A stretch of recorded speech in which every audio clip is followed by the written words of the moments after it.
very well, and he will make it possible for us to communicate in the best possible way. За би орчуулагчтайгаа зөө үед минут ярилцлаа. Тэгээд та бүхэнд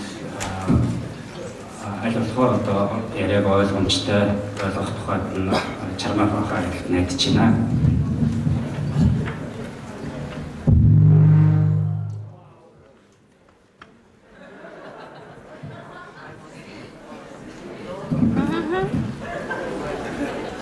He's gone. I should take it easy again.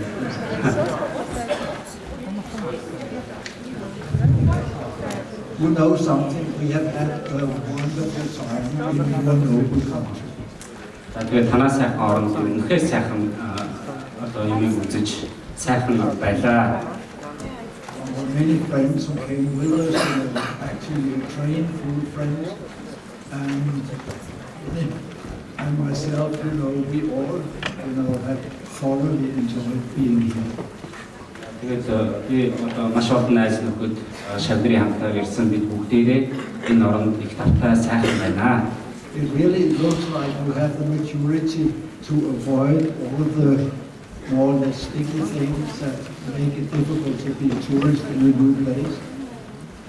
Sticky things like, everybody looking, all the strange behaviors. Тэгээд танаа оронд ирээд ингээ явж байхад та одоо танаа их зэн хүмүүс ер нь гаднаас ирсэн зочдод их сонир зохисгүй зүгөө ханддаг юм хандлага ер нь бараг байдаггүй байна. Янз бүрийн сонир байдлаар хараад сонир байдлаар сонжоод байдаг. Being with you is really like being a fish in the water.